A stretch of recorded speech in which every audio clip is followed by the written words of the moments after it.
Vamos lá então, gente, começando. Então, vamos lá, abrindo a Bíblia, capítulo 32. Então, vamos dar continuidade e hoje será a nossa última aula de Êxodo, né? Capítulo 32. Versículo 1.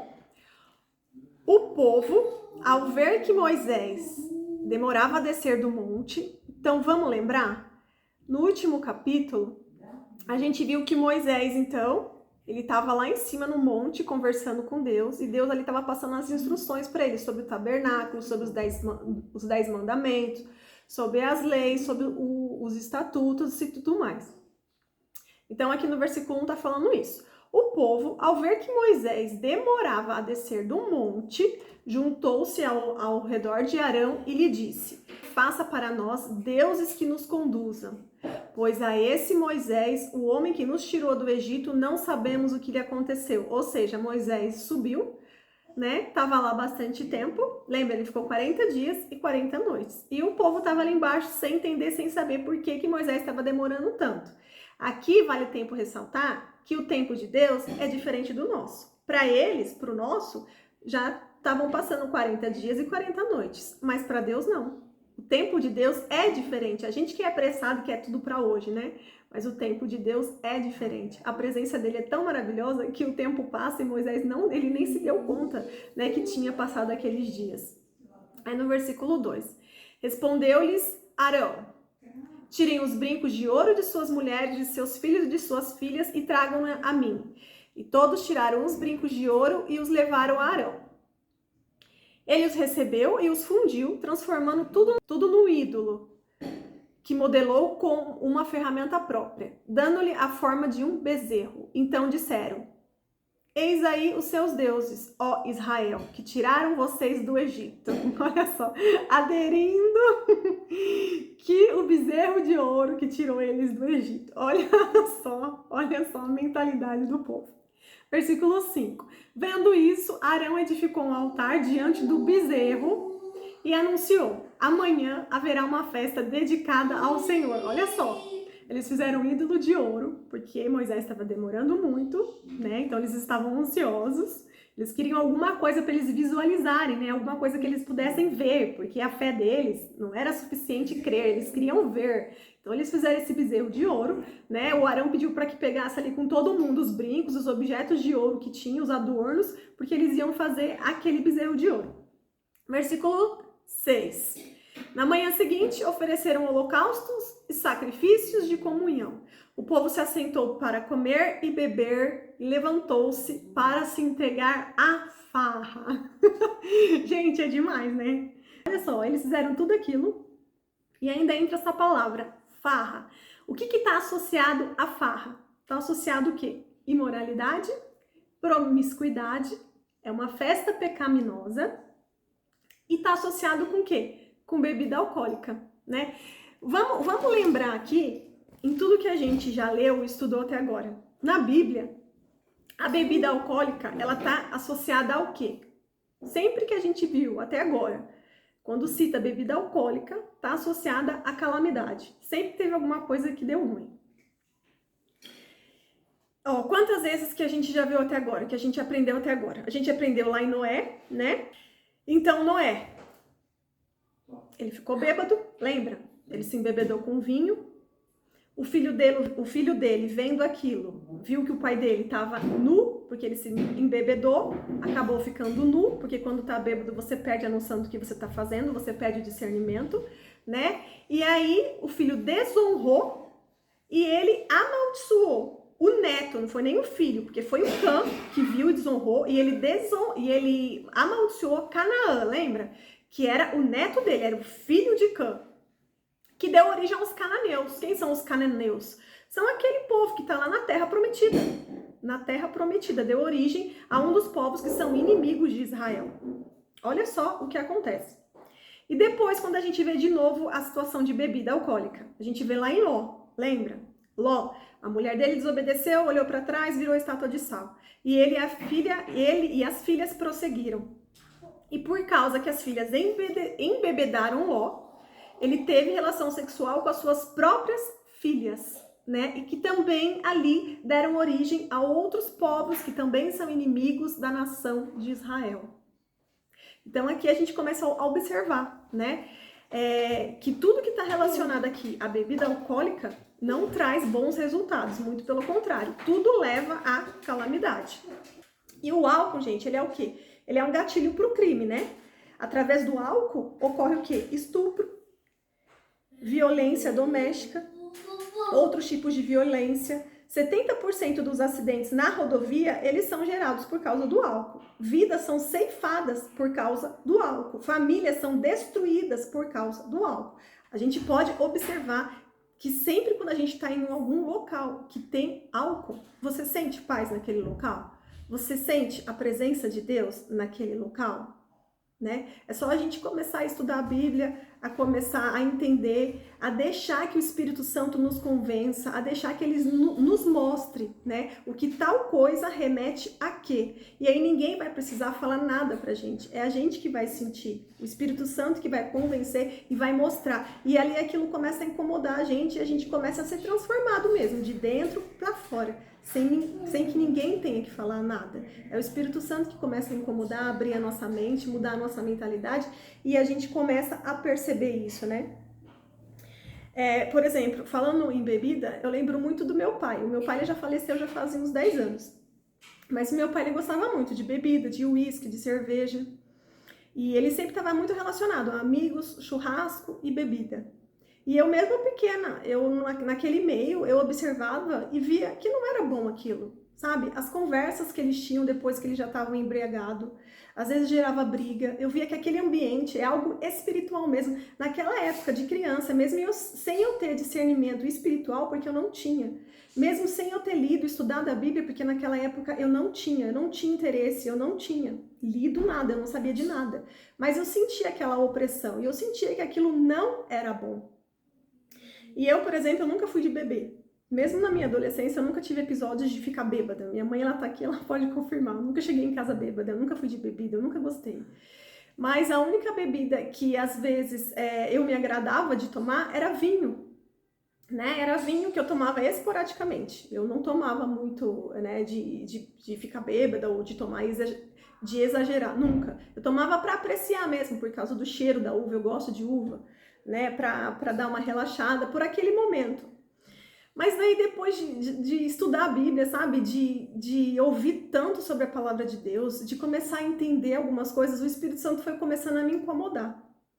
E aí nem o vinho mais descia, não descia mais. Aquele vinho que antes eu sentia o sabor, que eu achava gostoso, ele não desce mais.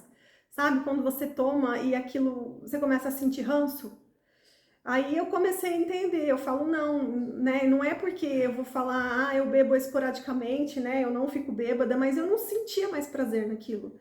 E aí eu falei, então chega, eu não quero mais, nem tomar vinho, porque aquilo não me acrescenta nada de bom. Entende? Eu posso muito bem, numa confraternização, tomar suco natural, que eu sempre gostei. Eu posso tomar suco de uva integral. Eu posso, né, quem toma refrigerante, eu não tomo, mas quem toma refrigerante pode tomar refrigerante. Porque a alegria, ela vem do Senhor, ela não vem da bebida, né? Quem busca a palavra, quem busca o relacionamento com Deus, a gente sente alegria aqui dentro, mesmo perante as dificuldades, a correria, mesmo quando tudo não tá bem, a gente sente alegria. E essa alegria que vem, independente das circunstâncias, ela vem de Deus, né? Ela não vem da bebida, ela não vem da droga, né? E esse também é um assunto que é bom também a gente usar com os nossos filhos, né?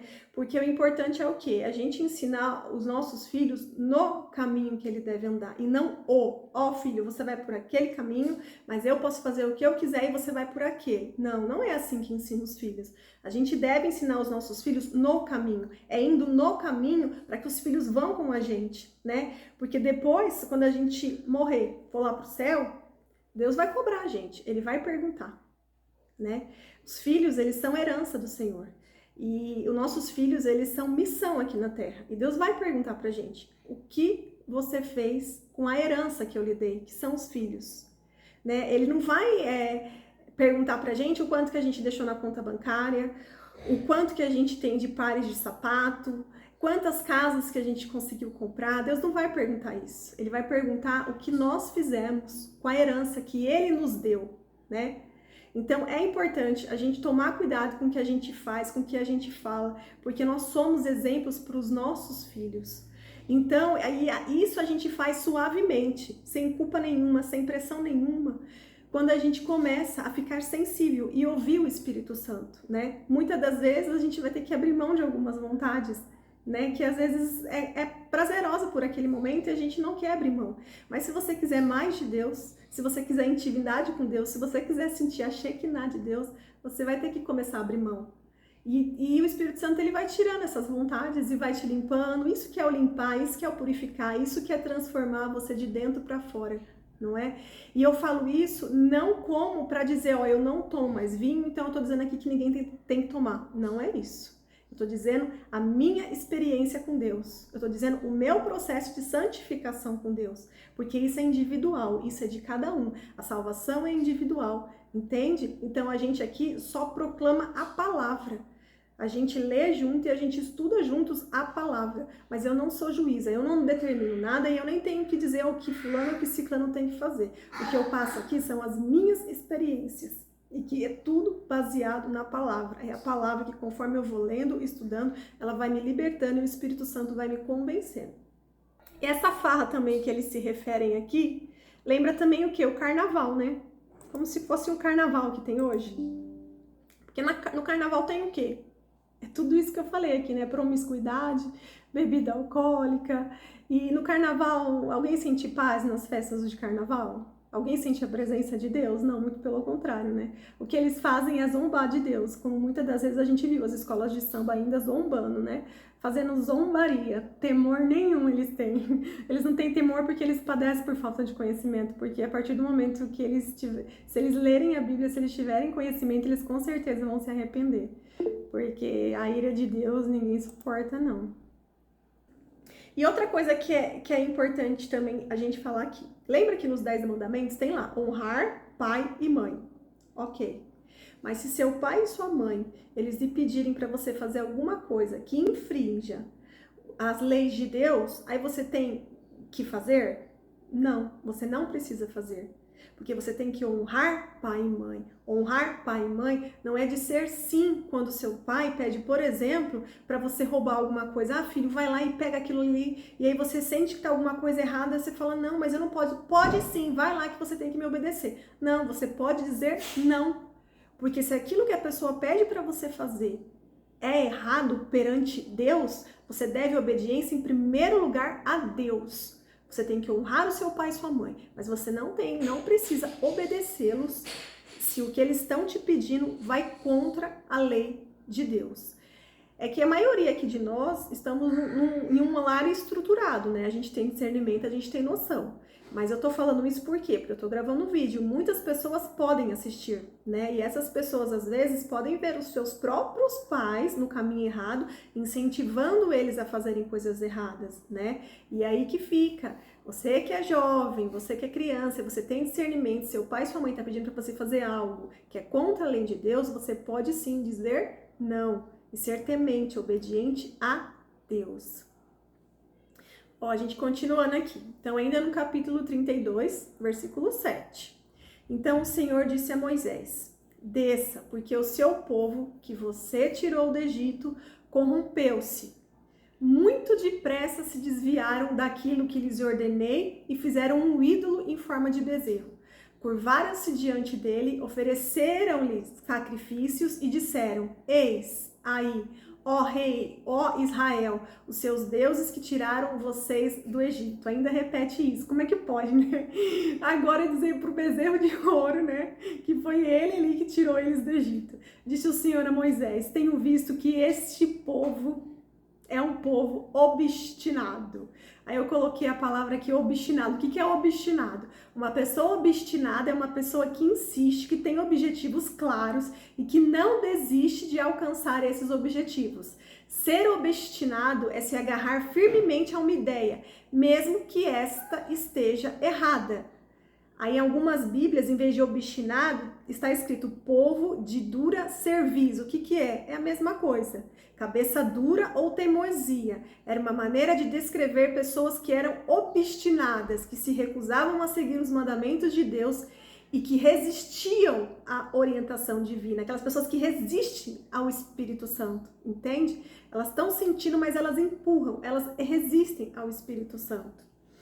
Então, ser uma pessoa obstinada é uma qualidade? Não, não é uma qualidade. Porque uma pessoa obstinada, ela não está, ela não aceita a transformação. E você ser cristã é você o quê? É você aceitar ser transformado de dentro para fora. Uma pessoa obstinada, ela coloca algo na cabeça e ela vai fazer mesmo se for errado, porque ela está obstinada a fazer aquilo. Não. E nós temos que passar pelo processo de metanoia, que é o quê? É transformação de mente. Então, como que uma pessoa obstinada, ela pode ser cristã? Ela não é. Ela pode até dizer que é, mas ela não entendeu o que é ser cristã. Entende? Porque a gente vive em mudança de comportamento. É como se fosse uma metamorfose ambulante mesmo. A gente vai sendo transformado diariamente. Diariamente é limpo, purificado, as nossas ideias, nossa mente vai abrindo, o Espírito Santo vai transformando tudo aqui. A nossa mentalidade, ela vai sendo transformada. E a gente leu lá no capítulo 25, no versículo 8. E farão um santuário para mim e eu habitarei no meio deles. Era essa a ideia de Deus. Ele estava ali dando as orientações para Moisés, para o tabernáculo, porque ele queria fazer, né? Estava pedindo ali para que eles fizessem um tabernáculo, porque Deus habitaria no meio deles. E durante esse período, o que o povo fez? O que eles fizeram? Um bezerro de ouro, né? Eles fizeram uma farra, se embebedaram, começaram a idolatrar um bezerro de ouro. Deus queria fazer um santuário para habitar no meio daquele povo. Mas no período que estava passando as instruções para Moisés, o povo se corrompeu. Isso lembra o quê? Muitas das vezes lembra a gente, não é? Pior que lembra a gente. Vamos começar a trazer para a nossa vida. Sabe quando você permite que a ansiedade te domine? Que você decide não esperar o tempo de Deus, porque o tempo de Deus é diferente do nosso e a gente não quer esperar o tempo de Deus. E aí você procura outros meios para conseguir o que você quer, para resolver algum problema, ou até mesmo para acabar com o seu tédio. Ela tá muito entediada, vamos fazer um bezerro de ouro, porque isso aqui tá muito chato. Eu quero ter um bezerro de ouro aqui para me dançar em volta dele, para me idolatrar um bezerro de ouro. Sabe? Ou você quer fazer alguma coisa por diversão, porque ali vai ter uma festa, a gente vai estar idolatrando o bezerro de ouro, e tem bebida, tem comida, tem música, tem farra, vamos lá que é legal, entende? E a gente, muitas das vezes, em alguns momentos da nossa vida, a gente acaba fazendo isso, e olha só, né? Como Deus mostra aqui. Gente, a Bíblia é como se fosse um Facebook, não é a Facebook da Bíblia. Porque ali Deus mostra tudo, mostra todos os pecados, as falhas de todos que passaram por ali. Todos. Deus nos deixou a Bíblia, a palavra de Deus, para ver que todos ali são pecadores, que todos erram. E que se a gente entender a palavra de Deus, a gente pode trazer para a nossa vida, né? E evitar, se a gente trouxer para o nosso dia a dia, muitos erros, né, que lá na Bíblia eles cometeram e a gente consegue trazer para o nosso dia a dia e evitar alguns, né? Então eles decidiram não esperar mais, caíram no pecado da idolatria, né? Só que o salário do pecado é a morte, está escrito na Bíblia. O salário do pecado é a morte. E a morte é o quê? É a separação de Deus. O inferno é a ausência de Deus, onde Deus não está, né? Então a carne, ela não se converte. Quem aceita Jesus é o seu espírito. A carne, ela não se converte. Por isso que a gente sempre vai ter essa briga interna aqui, entende? Por isso que a gente tem até louvor que fala, né? Que a carne limita contra o espírito. Isso é bíblico, tá escrito. A gente vai estudar isso. Porque realmente a gente vai sempre ter essa briga interna. A nossa carne quer algo que a nossa carne quer e nosso espírito não. Então a gente sempre tem que ter relacionamento com Deus pra gente fazer o quê? Fortalecer o nosso espírito e não a nossa carne. O mundo fortalece a nossa carne, o relacionamento com Deus fortalece o nosso espírito. Porque daí nessa briga, né, entre carne e espírito, se você fortalecer o seu espírito, ele vai prevalecer, ele sempre vai vencer. Outra coisa que é legal falar, ó. Então as dificuldades, elas surgem justamente para que a gente se aproxime de Deus, né? Então para você ver ali, eles estavam naquele momento ali, né, de ansiedade, aflitos, esperando por Moisés que estava demorando para descer. Então, em vez daqueles momentos eles se prostrarem perante Deus, eles esperarem em Deus, isso que é esperar em Deus. Acalma aí, aquieta-te sua alma, fica quietinho, espera um pouco, né? Que Deus está preparando algo muito bom, fica quieto um pouco. Olha, e a Elô falou aqui com a gente, eu lembrei que quando eu era mais nova, era muito mais difícil controlar a ansiedade, né? Conforme você vai amadurecendo, vai ficando mais fácil. Mas realmente, quando é nova, né, a gente é muito ansiosa, a gente quer acontecer, quer estar em evidência. E ouvindo aqui a Elô, eu fico muito feliz, né? Porque você vê que ela realmente tá ali fortalecendo o espírito dela para conseguir dizer não para a carne, né? Porque os jovens precisam mesmo fortalecer muito, porque senão eles só vão pro lado da carne mesmo, que é o mais legal, né? Que é o momentâneo, que é aquilo que eles conseguem enxergar, que eles conseguem apalpar, assim como o bezerro de ouro, né? E aí no capítulo 32, no versículo 10. Deixe-me agora para que a minha ira se acenda contra eles, Deus falando, e eu os destrua. Depois farei de você uma grande nação. Deus estava vendo, né, que aquele povo é difícil, é um povo obstinado, e que só Moisés ali salvava. Então Deus estava falando para ele, a minha ira vai se acender contra esse povo, eu vou destruir todo mundo, e só você que vai sobrar para poder continuar a promessa que ele fez lá para Abraão. Lembra? De vários descendentes, como as estrelas do céu, como os grãos de areia. Versículo 11. Moisés, porém, suplicou ao Senhor, o seu Deus, clamando: ó Senhor, por que se acenderia a tua ira contra o teu povo que tiraste do Egito com grande poder e forte mão, né? Ou seja, tudo que eles passaram lá, para que, Senhor? Se aqui o Senhor vai acender aí e vai destruir esse povo, né? Todos os milagres que a gente viveu até agora, tudo que a gente passou até agora com o Senhor. Versículo 12. Porque diriam os egípcios: foi com intenção maligna que ele os libertou para matá-los nos montes e bani-los na face da terra. Arrependa-te do fogo da tua ira. Tem piedade, não tragas este mal sobre o teu povo. Moisés aqui estava falando, para quê, Senhor? O povo lá que ficou no Egito vai começar a falar que o Senhor tirou todos os israelitas da escravidão, libertou eles para matar aqui no deserto, né? Por favor, Senhor, tenha misericórdia. Aqui ele estava intercedendo por aquele povo. Versículo 14.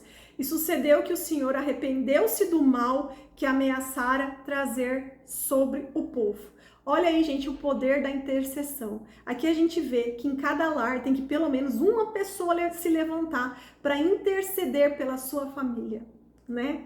E aqui novamente eu lembro, por exemplo, da Elô e da Sara. Gente, vocês são meninas, princesas do Senhor, separadas do Senhor, que foram levantadas para, através da vida de vocês, os seus lares serem abençoados. Olha que bênção. Com certeza, em cada lar tem alguém que Deus levanta.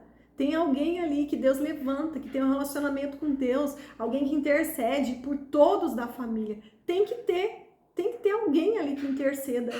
Entende? Isso é muito importante. Olha só, Deus ia destruir todo mundo, mas Moisés pediu para que Deus tivesse misericórdia e não acendesse a ira dele contra aquele povo. E Deus ouviu Moisés. Versículo 15. Então Moisés desceu do monte, levando nas mãos as suas tábuas da aliança. Então Moisés ainda estava lá em cima. Deus que falou tudo o que estava acontecendo lá embaixo para ele. Ele ainda não tinha descido. Deus que falou para ele. Agora sim que ele vai descer. Então ele estava descendo ali com as duas tábuas da aliança. Essas tábuas foram escritas ambos os lados, frente e verso. As tábuas tinham sido feitas por Deus. O que nelas estava gravado foi escrita por Deus, o dedo de Deus que escreveu tudo que estava naquela tábua. Versículo 19. Quando Moisés aproximou-se do acampamento e viu o bezerro e as danças, irou-se e jogou as tábuas no chão ao pé do monte, quebrando-as. Pegou o bezerro que eles tinham feito e destruiu no fogo. Depois de moê-lo até virar pó, espalhou na água e fez que os israelitas bebessem todo aquele pó ali que foi triturado. Versículo 25. Moisés viu que o povo estava desenfreado e que Arão o tinha deixado fora do controle, tendo se tornado motivo de riso para seus inimigos.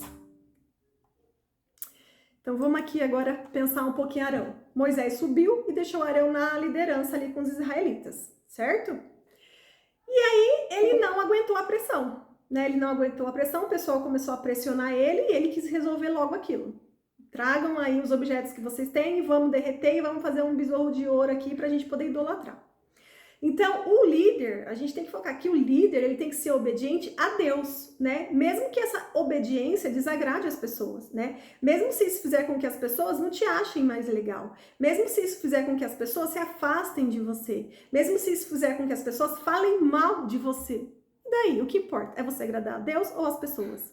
As pessoas obstinadas. Eu prefiro agradar a Deus, mas é o livre-arbítrio, cada um tem a sua escolha. Mas aqui a Bíblia deixa bem claro pra gente que o importante é o líder estar em relacionamento com Deus, ele agradar a Deus. Que daí ele vai ter certeza que ele está fazendo a coisa certa. Aí ainda no capítulo 32, nos versículos 25 ao 29, Moisés manda matar os idólatras, porque Deus ordenou isso. Isso mostra pra gente o quê? Que as laranjas podres, elas precisam ser eliminadas antes que elas estraguem todinho o cesto.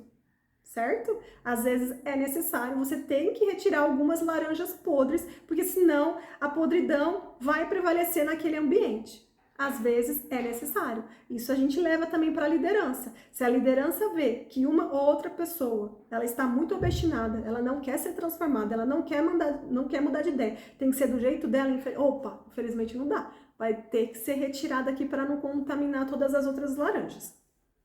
Então, esse povo que se corrompeu facilmente foi o mesmo povo que viu Deus tirando eles com mão forte da escravidão do Egito. Foi o mesmo povo que vivenciou todas as maravilhas que Deus tinha feito. Foi o mesmo povo que vivia ali com a providência diária do maná, das codornizes. Foi o mesmo povo que viu Moisés retirando água da rocha. Esse povo se entregou à farra para comemorar a idolatria do bezerro. O povo que se corrompeu facilmente. Aí nos versículos 30 a 35, Moisés intercede pelo povo, né, que a gente já iniciou lá lendo, fala para o Senhor para perdoar o povo, que se o Senhor não perdoasse o povo, era para o Senhor também riscar o nome dele do livro da vida. Tudo bem, Senhor, se só a ira se acender contra esse povo, também risca meu nome, né, porque para Moisés já não fazia mais sentido, o chamado dele era aquele, mas ele precisava do povo, então ele estava intercedendo ali pelo povo. Mas Deus disse que riscaria o nome daquele que pecasse contra ele. E Moisés foi obediente, foi abençoado, e através da vida dele, os outros puderam ser perdoados. Então Deus ali manda matar 3.000, que são as laranjas podres, e o resto do povo, Deus perdoa e prosseguem junto com Moisés. Então eles puderam se arrepender, o restante do povo, aqueles que caíram em arrependimento ficaram. E as 3.000 laranjas podres que estavam obstinados não caíram em arrependimento, eles não se arrependeram pelo bezerro de ouro, eles foram mortos. Aí no capítulo 33, versículo 1. Depois ordenou o Senhor a Moisés: saia deste lugar com o povo que você tirou do Egito e vá para a terra que prometi com juramento a Abraão, a Isaque e a Jacó, dizendo: eu a darei a seus descendentes. Mandarei à sua frente um anjo e expulsarei os cananeus na terra prometida. Eles estavam lá. De quem os cananeus eram descendentes? De Canaã, né? Canaã, filho de Cã, que era filho de Noé. Lembra da maldição? Os amorreus, os hititas, os ferezeus, os heveus e os jebuseus. Aí a gente lembra lá que quando a gente estudou Gênesis, naquele momento que Deus mostrou que Abraão tinha que ir lá para a terra prometida, para Canaã, Deus mostrou ali para ele quando ele chegou lá, ele viu que aquela terra já estava habitada por outros povos, né? E Deus deixou ali claro que ele não poderia retirar aquele povo naquela época, né? Porque eles ainda não tinham atingido o limite da iniquidade. Lembra que eu até falei de pote? O pote da iniquidade ainda não estava cheio, né?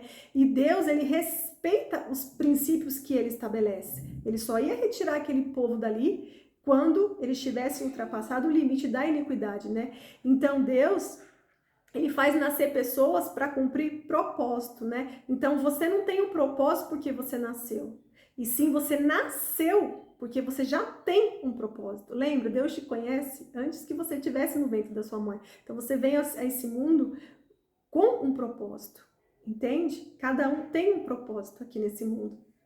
Versículo 3. Vão para a terra onde manam leite e mel, mas eu não irei com vocês. Deus falando. Pois vocês são um povo obstinado, e eu poderei destruí-los no caminho. Quando o povo ouviu essas palavras terríveis, começou a chorar e ninguém usou enfeite algum. Enfeite aqui que quer dizer é adornos, é brinco, é colar, é anel. Por quê? Porque justamente foram esses enfeites, né, que eles deram ali uma parte para poder construir aquele bezerro de ouro, né? Versículo 5. Isso porque o Senhor ordenara que Moisés dissesse aos israelitas: vocês são um povo obstinado. Se eu fosse com vocês, ainda que por só um momento, eu os destruiria. Porque Deus estava vendo ali que era bem complicado aquele povo. Agora, tirem os seus enfeites e eu decidirei o que fazer com vocês. Bom, Deus agora estava pensando, né? Graças à intercessão de Moisés. Então Deus falou, então vocês parem de usar esses adornos, que isso vai me lembrar que com eles, que vocês fizeram lá o bezerro de ouro, que eu vou pensar o que eu vou fazer com vocês.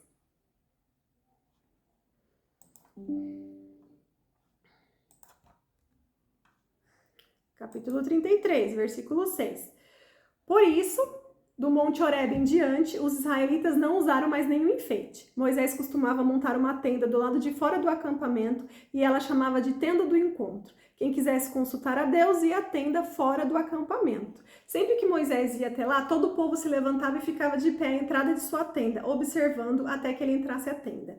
Assim que Moisés entrava, a coluna de nuvem descia e ficava na entrada da tenda, enquanto o Senhor falava com Moisés. Quando o povo via a coluna de nuvem parada à entrada da tenda, todos prestavam adoração de pé, cada qual à entrada da sua própria tenda. O Senhor falava com Moisés face a face, como quem fala com seu amigo. Moisés voltava ao acampamento, mas Josué, filho de Num, que lhe servia como auxiliar, se afastava da tenda. Ó, Josué também é um homem de Deus, a gente vai falar bastante sobre ele. Então, olha aqui, Moisés falava face a face com Deus. Olha que privilégio, por quê? Porque ele era obediente. Deus tinha prazer de falar com ele, falava face a face. 33, versículo 12. Disse Moisés ao Senhor: tu me ordenaste, conduza este povo, mas não me permites saber quem enviarás comigo. Disseste, eu o conheço pelo nome, e de você tenho me agradado. Se me vês com agrado, revele-me os teus propósitos. Aqui Moisés estava pedindo para Deus revelar os propósitos, para que eu te conheça e continue sendo aceito por ti. Né? Ele estava aqui querendo agradar a Deus, ele estava querendo entender os propósitos para agradar a Deus, para continuar sendo aceito por Deus. Lembra-te de que esta nação é o teu povo. Moisés estava dizendo para Deus, né? Lembra-te, essa nação é o teu povo, não é o meu povo, é o teu Deus. Respondeu o Senhor, eu mesmo o acompanharei e lhe darei descanso. Então Moisés lhe declarou, se não fores conosco, não nos envie. Moisés estava dizendo, que se o Senhor não for conosco, não tem mais sentido. Então, não mande a gente para mais nenhum lugar. Nós só iremos se o Senhor for conosco. Como se saberá que eu e o teu povo podemos contar com teu favor se não nos acompanhares? Que mais poderá distinguir a mim e a teu povo dos demais povos da face da terra? Entende? Eles eram um povo separado de Deus. Se Deus não fosse com eles, qual seria a diferença entre eles e os outros povos da terra? Versículo 17. O Senhor disse a Moisés, farei o que me pede, porque tenho me agradado de você e o conheço pelo nome. Imagine, Deus o conhece pelo nome. E Jesus, quando a gente chegar no céu, ele vai chamar a gente pelo nome. Imagine só. Versículo 18. Então disse Moisés, peço-te que me mostre a tua glória. Olha aqui Moisés pedindo para Deus mostrar a Shekinah, a glória dele. E Deus respondeu, diante de você farei passar toda a minha bondade. E diante de você proclamarei o meu nome. Ó Senhor, terei misericórdia de quem eu quiser ter misericórdia, e terei compaixão de quem eu quiser ter compaixão. E acrescentou, você não poderá ver a minha face. Aqui Deus estava falando para Moisés. Porém, ninguém pode ver-me e continuar vivo. E prosseguiu o Senhor, aqui um lugar perto de mim, onde você ficará, em cima de uma rocha. Quando a minha glória passar, eu o colocarei numa fenda da rocha, né? Numa brechinha ali da rocha. E o cobrirei com a minha mão até que eu tenha acabado de passar. Então tirarei a minha mão e você verá as minhas costas. Mas a minha face ninguém poderá ver, porque senão morreria, não suportaria a glória de Deus. Essa rocha aqui, gente, ela tem menção a Jesus. não é? Porque como que a gente chega até Deus? É através de Jesus, só Ele é o caminho, a verdade e a vida. Então, através de Jesus ali, ele viria uma brecha, através daquela rocha que representa Jesus. Ele viria ali uma brechinha, o Senhor passando de costas, né? Para que ele ali não tivesse que morrer por causa da glória de Deus. Aí no capítulo 34, versículo 1, disse o Senhor a Moisés: talhe 2 tábuas de pedra semelhantes às primeiras, e nelas escreverei as palavras que estavam nas primeiras tábuas que você quebrou. Lembra? Moisés quebrou as tábuas quando ele desceu e viu tudo aquilo. Deus já tinha avisado ele, mas quando ele desceu e constatou, ele ficou tão irritado, tão irado, que ele jogou no chão e quebrou. Esteja pronto pela manhã para subir ao monte Sinai, e lá mesmo no alto do monte apresente-se a mim. Assim Moisés lavrou 2 tábuas de pedra, semelhantes às primeiras, e subiu ao monte Sinai. Logo de manhã, como o Senhor lhe havia ordenado, levando nas mãos as 2 tábuas de pedra. Então o Senhor desceu na nuvem, permaneceu ali com ele e proclamou o seu nome, o Senhor. E passou diante de Moisés, proclamando: Senhor, Senhor, Deus compassivo e misericordioso, paciente, cheio de amor, de fidelidade, que mantém o seu amor a milhares e perdoa a maldade, a rebelião e o pecado. Contudo, não deixa de punir o culpado, castiga os filhos e os netos pelo pecado de seus pais, até a 3ª e 4ª geração. Aqui entra o quê? Maldição hereditária. Sabe quando a gente fala que é muito importante a sua missão aqui, como pai, como mãe? Porque imagina, algo aqui que você fizer, até a sua 4ª geração pode pagar pelo seu erro. É bíblico, existe maldição hereditária. Mas graças a Jesus, isso pode ser quebrado.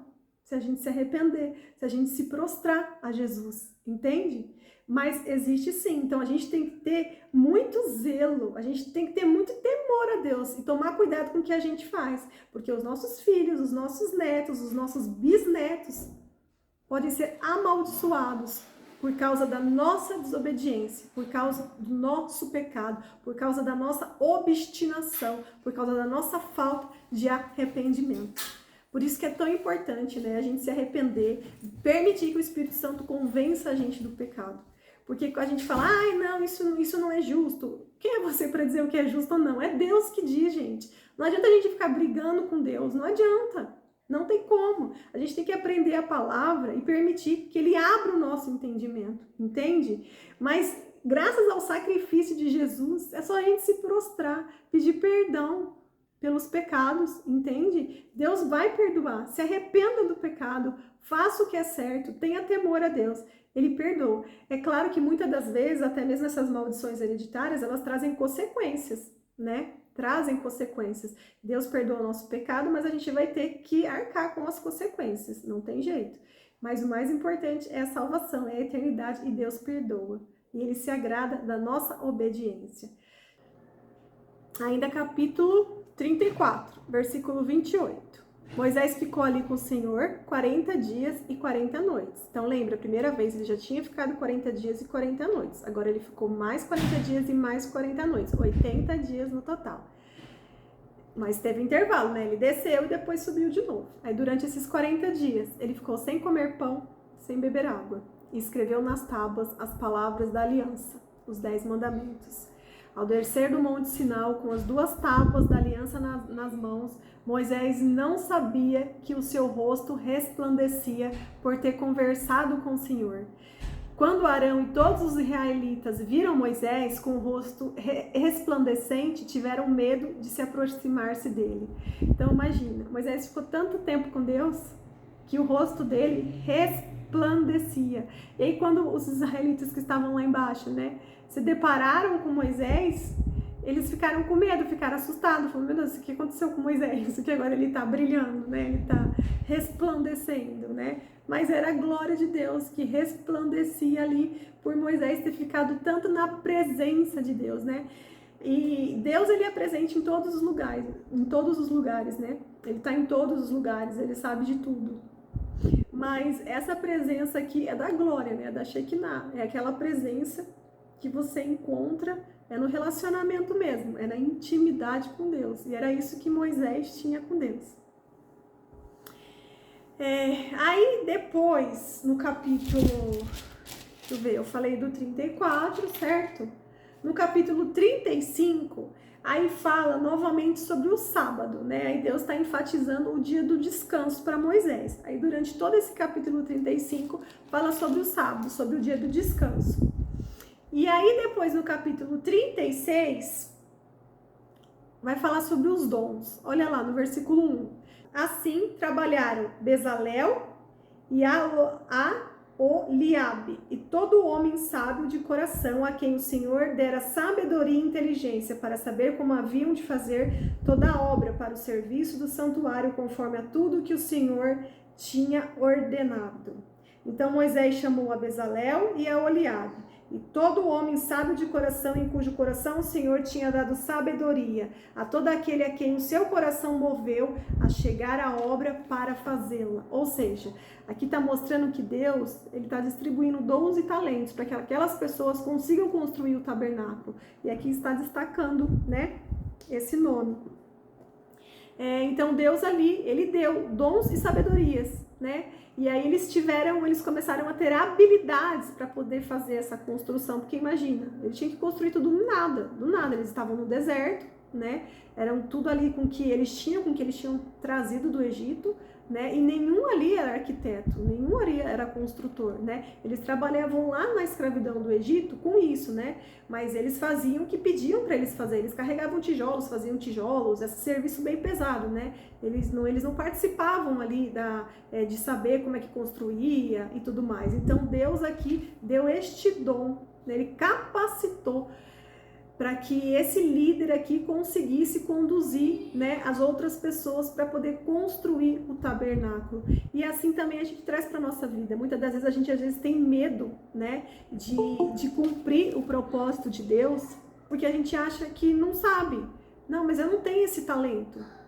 Deus vai te dar, né? Lembra? A gente já nasce com um propósito. E não é depois que você nasce que Deus te dá um propósito. Não, você já tem um propósito antes de nascer. Então Deus vai te capacitar. É só você aceitar, é só você permitir. É só você atender o chamado de Deus, né? Que Ele vai te capacitar. Ele vai te liberar dons e talentos para que você use para Ele, né? Tem muitas pessoas que às vezes acabam desviando esses dons e talentos para si próprio, para enriquecer. E se esquece do propósito de Deus na vida, né?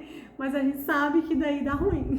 Dá ruim, a gente tem que ter temor a Deus, a gente sabe que a ira de Deus pode se acender e que Deus é justo, né? Então a gente tem que ter esse discernimento e sempre entender o propósito de Deus para nossa vida, para que a gente faça para Ele, é sempre Ele em primeiro lugar. E é claro que Ele vai nos abençoar, né? Ele vai nos trazer a provisão e tudo mais, nada vai nos faltar, né? E então, isso é o que eu falei que se destaca aqui no capítulo 36, e aí depois começa a mostrar, né, como que eles estavam fazendo tudo. Lá antes, já tinha ali falando tudo que ia ser construído no tabernáculo. Lembra que a gente assistiu até o vídeo 3D, né, que mostrava do candelabro, da pia de bronze, de tudo, né, da Arca da Aliança e tudo mais. E aqui novamente fala de novo, né, de tudo, de todos os detalhes. Aqui fala no capítulo 36, aí depois no 37 de novo, a Arca da Aliança, tudo, a mesa do pão da proposição. Aí no capítulo 38 também fala do altar do holocausto, do pátio, né? Porque eu falei que é como se fosse o quintal, né? O quintal ali do tabernáculo. Fala das vestes sacerdotais. E começa a falar de todos os detalhes para a construção do tabernáculo. Aí depois, lá no final, no capítulo 40... vai falar a partir do versículo 34, ó, a glória Shekinah enche o tabernáculo, a glória de Deus enche o tabernáculo. Depois que estava tudo construído, pronto, vamos ler, ó, capítulo 40, versículo 34. Então a nuvem cobriu a tenda da congregação e a glória do Senhor encheu o tabernáculo, de maneira que Moisés não podia entrar na tenda da congregação, porquanto a nuvem permanecia sobre ela e a glória do Senhor enchia o tabernáculo. Lembra que o Senhor falou para Moisés que ele não poderia ver ali a glória de Deus diretamente, porque então ele morreria, certo? Ele teve que ver pelas costas, através da rocha, que era a representação de Jesus. Então, quando o tabernáculo foi construído, que a Shekinah de Deus encheu aquele lugar, mais pra frente, a gente vai estudar ainda, que vai falar, né? Que, por exemplo, o sumo sacerdote, só ele poderia entrar lá dentro, no Santo dos Santos, né? Eu acho que aqui também a gente já falou sobre isso. E ele só entrava lá uma vez ao ano, né? E eles tinham que seguir todas as instruções, porque se entrasse de maneira errada, a pessoa errada que entrasse lá dentro do Santo dos Santos, que é onde estava a Arca da Aliança, a pessoa morreria, porque ela não aguentaria a glória de Deus, porque a glória de Deus estava lá, entende? Ela desceu sobre o tabernáculo. Aí a gente encerra Êxodo. E na próxima aula, não, eu vou explicar aqui o que vai ser na próxima, e aí depois a gente vai entrar no livro de Levíticos. E Levíticos vai ser a continuação. É bem legal, tem bastante revelação, é bem interessante, tem muita coisa legal aqui. Alguém quer falar alguma coisa? Quer complementar? Não? Então vamos lá, deixa eu falar com vocês. Ó, então, na próxima semana, quinta-feira, nós não teremos estudo bíblico. Nós teremos encontro de casais online. Na igreja onde eu congrego, na Yacht Church ABC, aqui de Santo André, a gente tem um ministério de casais. Os líderes são o Júnior e a Renata. E aqui nós temos os encontros de casais presenciais. Mas eu pedi para eles se eles poderiam fazer um encontro online, porque é muito gostoso. A gente aprende demais. E aí eu pedi para eles e eles toparam. Então, na próxima semana, na próxima quinta-feira, então vai ter esse encontro de casais online. É na mesma hora, de quinta-feira, às 8h30. Então, eu convido todos, né? Convide o seu marido a participar, mesmo que não esteja junto, ele pode entrar onde ele estiver, você entra no seu celular, ele entra no celular dele, se tiver os dois juntos, podem ficar juntos, né? Às vezes não dá para um ou outro entrar por algum motivo, não tem problema, entra só o homem, entra só a mulher, né? Vocês vão ser abençoados pela palavra de Deus, depois você compartilha ali com o seu marido ou então com a sua esposa, mas participem, veja como que é, né? Vocês que às vezes nunca tiveram um encontro de casais, aí vocês vão ter noção de como que é, né? É super prazeroso ali estudar a palavra, né? E trazer ali para edificar o casamento, né? É muito bom, é muito gostoso. Aqui todos os meses tem presencial, tem de forma presencial. Eu e meu marido, a gente sempre participa, é um momento de descontração, sabe? É muito gostoso ali aprender a palavra de Deus, permitir, né, que Deus nos transforme, né? Entender o que é uma só carne, quando os dois se juntam e viram uma só carne. É muito legal e é muito edificante, tá bom? Senhor, muito obrigado por esse momento, papai. Obrigada por todas as vidas que estão aqui. Obrigada por todas as vidas, Senhor, que estão sendo alcançadas, papai. Que a sua semente, Senhor, brote, que ela frutifique, Senhor, no coração e na mente das pessoas. Por favor, Espírito Santo, nos convença, Senhor, dos pecados, que a gente possa se arrepender, Senhor. Tenha misericórdia de nós, Senhor, da nossa nação, Senhor. Interceda pela nossa nação, Senhor. Nós te amamos, papai, nós estamos aqui, Senhor, se empenhando para estudar, para entender a sua palavra, Senhor. Tenha misericórdia de nós, papai, assim como o Senhor teve misericórdia daquelas pessoas, papai, que pecaram. Nós também somos pecadores, Senhor, e eu peço que o Senhor reconsidere, Senhor, por favor, tenha misericórdia, papai.